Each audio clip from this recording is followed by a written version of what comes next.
Hi everyone, it's Mr. Sinti, and today I'd like to talk to you about mutations. And mutations are, as you can imagine, really important. And the thing about a mutation right out of the gate is sometimes the word mutation gives a negative connotation. So mutation meaning that it's harmful. But sometimes mutations, as we're going to see in this conversation today, sometimes a mutation can actually be beneficial. And so let me just sort of take us over here and then look at a typical cell for a second like this. And so when we talk about a mutation, we're talking about a change. And so we're talking about a change in the nucleus and a change to DNA. Do you remember the Greek symbol delta meaning change? And so we're going to say that DNA right here, I'm not going to draw the other complementary strand, but I'm going to do this. I'm going to say that here are the nitrogen bases of a particular region of DNA in a gene, like this. And I'll just say that it's like A, T, C, G, C, A, T, something like this. Let's say the definition, our simple definition of a mutation, or if you will, a point mutation, a single area, is going to be a change in DNA. And what will this change be? If we change the DNA, we change it for an example here. Let's change an A, and let's replace it, base substitution. Let's replace it with a, oops, sorry, let's go back up here. Let's replace that with a T. And so notice how we changed the A to a T. So it's a base substitution, a change in DNA right there. So what's the consequence of a change in DNA? A change in DNA is going to result in a change in the RNA. So it's a change in RNA that's going to result from this, because it's the messenger RNA that's going to carry that on into the cytoplasm. And so let's make a big nuclear pore right there. So if there's a change in DNA, there's going to be a change in the nitrogen base sequence in RNA. If we continue that further, it's like, well, what's the ramification of that? Well, messenger RNA is going to be in the cytoplasm, and it now has that new nitrogen base sequence. And so when that arrives at the ribosome, right here, I'm not going to draw the details of translation, but I think you can appreciate what's going to happen here. When messenger RNA is translated into a protein, the protein itself is going to be changed. And so the thing about that is, why is it going to be changed? Because it's potentially a different amino acid. And if it's a different amino acid, that means that the sequence of amino acids in the protein will be altered. And ultimately, the sequence is going to affect the shape. And so what we're talking about is a change in DNA results in a change in RNA, which then results in a change in the amino acid sequence of the protein, which then results in a shape change. And so the shape change, it comes down to this. Is the new shape going to be a better shape or a worse shape? And so if you, for example, if you turn your spoon into a fork, you're going to have difficulty drinking your soup, for example. The thing about it is, just to talk about an analogy for a moment, when you're designing something, like for example an automobile, and you're testing a particular shape, you all know this, that car shapes have been changing over the years. And so what's interesting about it is professional auto designers alter the shape based on what they believe is the best shape potentially for the aerodynamics. And so changing the shape could actually be an improvement. But what's of consideration in a cell is there's no designer in here altering the shape by design. The changes in DNA that we're talking about, the mutations, are random. So it's just a random change anywhere along the sequence. And so that's going to be a random change in RNA and a random change in the protein. So the truth is, it could possibly be an improvement, but if it's a random change, it may be harmful or deleterious. So that's a little preamble to our conversation. I hope that's intriguing you. It's a really interesting conversation about mutations. So let's jump right into that.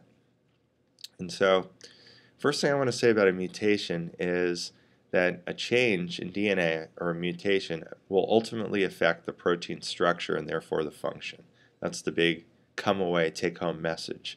And so, mutations, we have two basic types of cells in our body. We have what are known as gamete cells, which are these special reproductive cells shown here, sperm for male and egg for female. If a mutation were to occur in the DNA in these two particular cells, that means that that mutation will carry on into the zygote or the embryo or the new baby and will be carried on in the next generation. But these are just few cells in the body. The majority of our cells in the body are what are called body cells or somatic cells. And if a mutation or a change occurs in those cells, it may be harmful, but it's just going to affect us. Like, for example, if there is a mutation in a skin cell on my nose, that might result in a crazy shaped protein that results in cancer, and that's not good. But skin cancer on my nose is not going to be something that's going to affect a child of mine in the next generation. So I just wanted to point that out right out of the gate. So here's another analogy about a mutation. One of my favorite foods is lasagna, and so you might enjoy it as well. And so over here on the left side you can see how here's a typical recipe. And the recipe states like quantity and what the ingredients are here. And so if this happens to be something like passed down from generation to generation, sort of like DNA, if this recipe's been passed down by your grandmother, for example, this is Nani's favorite or home cooked recipe for lasagna, you want to be able to make it the same each and every time because you really like it. You like the taste. And so that's what we're talking about. So the lasagna is going to represent our protein. And the fact that it tastes good is the fact that it's functioning very well. And so, what can happen is, like for example, if I can animate this, if you were to make like a minor change, do you see where it says 2 cloves of garlic over here? Like maybe I make a change over here and I eliminate the letter O, for example. You still might be able to read that 2 cleaves of garlic. You still might be able to get through with this, and it still might be able to make the recipe the same. But if you start making more dramatic changes, like for example, I go back here, instead of just altering the spelling here, how about if I put a 1 in front of that? And there's like 12 cloves of garlic in here, and you take a bite of it, and you're like, what the? 12? It's very garlicky. Now again, this could be harmful or it could be an improvement depending on how you alter the recipe. But the point of this being that, the truth is, here's a little lesson in life. If you're going to ever improve your lasagna recipe, you got to make a change. It's only through change that something can be improved. And so what's interesting is the cell can make a change in its DNA. So this is a change in the DNA, but what it does is it results in a change in the protein. And so whether or not that's good or bad, it remains to be seen, frankly. And so one of the real examples in biology that's a classic, it's in every textbook, it's in ours, is that there's a protein that's really common in our body called hemoglobin. You might have heard of it. It's this big 4 polypeptide chain molecule. And this is what it looks like, chain of amino acids. See this green little area? This is the globin part is the protein. The heme is this ring right here, which is shown in green. There's 4 hemes in this molecule. And in the center of the heme, there's an iron molecule. And what it does is that it attaches oxygen. So when we breathe in oxygen, it goes into our lungs, the oxygen diffuses into the air sacs, and then it diffuses into the blood, and red blood cells capture oxygen. And so hemoglobin carries oxygen. It's rather important. And it's rather important that the structure be the way it normally is, so to speak. And so one of the things that can go wrong in a mutation in your body is this. This is a normal red blood cell. A normal red blood cell, they sort of look like little flat bagels without the hole, or a little pancake with a dimple here. It's biconcave. It helps the diffusion rate if the cell's flat. Do you notice how something's weird with this cell? It's sort of sickle shape. This is known as sickle cell anemia, and it's a really potentially dangerous disease, and it's caused by a mutation. It isn't something that you could catch from someone like a cold, but it's a genetic disease. And a genetic disease is when there's a mutation in the DNA that results in a change in the protein. Now, a red blood cell is basically just a bag of hemoglobin. So if you change the shape of hemoglobin, it's going to alter the shape of the cell, and it's not going to function properly. It can get caught up in capillaries, and it doesn't hold oxygen very well. The body perceives it as something's wrong, and that the spleen begins to eliminate the cells. The white blood cells attack them, and so the person becomes anemic. So needless to say, it's troublesome. And so this sickle cell disease is caused by a mutation, and you'd be surprised in how simple something like this can happen and such a terrible result. Here's the normal gene for hemoglobin. It's not the whole gene, it's just this one little segment. It's called wild type because usually you don't want to use the word normal. So wild type is the term in biology that we use for the most common sequence or phenotype. So it's a wild type, so normal, if you will. So in this one little area of the big gene, there's this one codon. Here it is, CTT, whatever. So the normal messenger RNA is supposed to be GAA. So here's your codon. And so if you had your decoder in front of you, you might, if you want to pause it and pull it out, you might guess what is the amino acid, the normal amino acid in hemoglobin. It's supposed to be GLU, G-L-U. And so let me go back for a second. So in the middle of this protein, all these amino acids, literally thousands of amino acids, we're going to, let's say that right there is GLU. I'll just do this. This is the amino acid GLU in the whole big protein. And you're like, yeah, well, whatever. Okay. Well, here's the story. If there's a change in DNA or a mutation in DNA that alters the codon, and it's supposed to be CTT, if it changes it, this is a base substitution. Instead of a thymine, an adenine is placed there incorrectly. So now it's CAT. So therefore there's a change in messenger RNA, GUA. And what that's going to result in is a change in the amino acid, valine. You're like, yeah, one amino acid, no one's going to notice that. For example, like going back to this recipe, if I change one letter, is anyone going to even notice it? Maybe, maybe not. But in this case, yes, because as it turns out, it's a complicated situation, but let me try to simplify it. If you put valine there instead of glutamic acid, it has a different R group, and a different R group will react differently to other R groups in the molecule in general. And so instead of the hemoglobin being sort of this circular molecule, it tends to unravel. If you can picture like what's holding this together is magnetism. The hemoglobin just completely loses its shape, and when it loses its shape, it doesn't function properly, and it alters the shape of the cell in general. So it doesn't hold oxygen really well, and the shape is altered. And so that's a real dramatic thing. Like you could see here's normal red blood cells, and these are cells that are sickle shaped because of that one amino acid difference. So that's a serious situation. And so what we call that kind of a mutation, it's going to be two types of mutations that we're going to learn. We're going to call that a base substitution, and it's a base pair substitution because you don't just change one nitrogen base on DNA because they're complementary strands, so you're going to change both of them. So it's a base substitution. And a base substitution, the truth is you're like, well, a base substitution seems really terrible. But again, like the lasagna, sometimes if you make a change, there's little impact at all. There's really no change. Or the truth is, maybe if you change the amino acid sequence and there isn't a changed amino acid, it's in an area that isn't as important, or you could substitute a polar amino acid for another polar amino acid, and you sort of get away with that.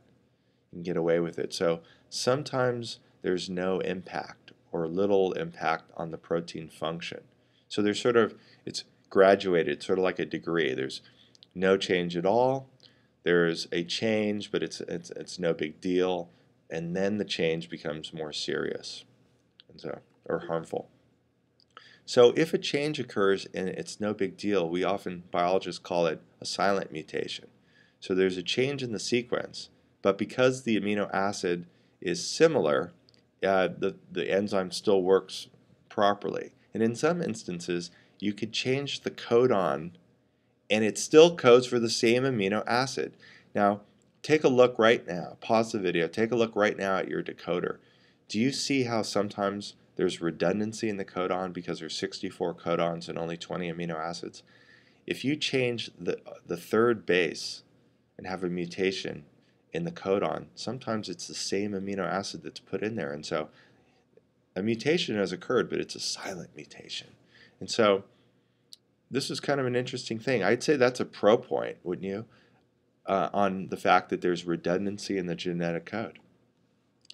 And so usually because the change is random, it usually results in a detectable change. And so maybe there's a different amino acid, and it's often harmful. I'm going to say it's usually detrimental because it's sort of, here's one more analogy if you haven't had enough. If you do spell check on a paper that you're turning in for class, and the spell check just randomly changes the spelling on any word in the paper, you're like, hey, I don't want to do that. That's not good. But if the spell check is going to deliberately go through and change words that are misspelled to correct, then maybe you will like that a little bit better. But mutations are random. So here's the point of emphasis here. I was mentioning this with the lasagna. You never want to tell grandma that you changed the recipe and that it tastes better than it ever has before, but sometimes a change occasionally leads to an improved protein. Like, in other words, the enzyme's working better than it's ever worked before, and it has some new novel capabilities. Maybe the protein has changed its shape so much so that it's altering the formation of a pigment, and it leads to a different color in a bug, for example. And so sometimes, and I put green here because sometimes mutations can be improvements, but often they're harmful. And so here's a couple of examples here. So if you were to change the amino acid, I'm sorry, if you were to change the third base of a codon, a U instead of C, maybe that there's no effect at all on the particular amino acid sequence because it's the same amino acid. Maybe if you make a change, A instead of G, there's a new amino acid. And again, that's called missense. And it's like, well, that's either going to be harmful or it's going to be not a big deal. But how about this? How about if you change a codon and it results in a premature, in other words, an early arriving stop codon? Now that's going to be terrible because that means the protein's going to be short. In other words, here's an example. You're following your grandma's lasagna recipe and suddenly there's a tear and half the recipe is lost. Obviously, that's not going to be a good thing. So if a premature stop codon comes on up early, it's called nonsense. In other words, it's very harmful. And so here's the second type. The first type of mutation was a base substitution. The second type of point mutation is something called an insertion or a deletion. This is almost always harmful. Now, why would you guess that? What does it mean to insert or delete? Well, here's the normal or wild type messenger RNA, and here's the wild type protein or the normal. If you were to add, in other words, insert, if you were to insert a nitrogen base in the codon, what would happen is the reading frame would be altered for every single amino acid thereafter. And same with a deletion. If you were to remove a base, every single amino acid would be different. And so this is called a frameshift mutation because you've change the reading frame of your codon. It would be like if you were reading a book and a letter was missing from a word and you weren't able to compensate. So every single word after that misspelling, after you remove a letter or add a letter, would be misspelled, and so that would be really harmful. Not only would it be harmful, maybe even a stop codon would come up. And so if you miss a base or if you delete one, it's trouble. If you add one, it's trouble as well. Interestingly enough, here's sort of a thought-provoking thing. What would you say if I removed 3 bases, or I moved a whole codon? Would that be worse than removing 1? If you removed 3, sounds worse, removing 3 bases from the DNA. But in fact, if you remove 3, 1 amino acid would be altered, but everything else would be fine thereafter. And so maybe not as harmful. And so finally, what causes a mutation? Now sometimes they occur just simply spontaneously, like mistakes can happen. And one of the places where a mistake can happen is when DNA replicates. Not to point fingers, but DNA polymerase, it's a really good enzyme. It can polymerize the elongation of DNA. As you can see, semi-conservative, the enzyme's not shown. And the cool thing about DNA polymerase, it works so quickly to replicate DNA, and it actually goes back and it proofreads to make sure that it doesn't make mistakes. But occasionally a mistake will happen spontaneously, and then it will result in a mutation. So that's one way it can happen. And then the second way, it can actually be caused or induced by something from the outside. Some kind of chemical, some kind of physical agent, some sort of toxic thing can encounter us. And you're like, what? Well, one of the most famous types of causes of mutation or induced mutation is simply the ultraviolet rays, which are really powerful. They're short waves that come from the sun. We all know that long-term exposure to ultraviolet light in the skin can potentially cause skin cancer. And that's because the ultraviolet rays causes the DNA to be mutated, and eventually the proteins become altered, and then maybe the whole cell becomes cancerous. There's nothing much we can do about that other than wear a lot of sunscreen every time we go out. And then I want to point out there's many different mutagens, but I just want to point this out. Cigarette smoke is potentially one of the most harmful things that you could do to yourself and to others who are around you. It's a known cause of cancer. It contains many chemicals that when the smoke is taken into your lungs can cause mutations and then ultimately lung cancer. Millions of people die every year as a result of this. It's absolutely preventable and it's ridiculous. So cigarette smoke can be a cause of mutation as well. And so let me end on a positive note.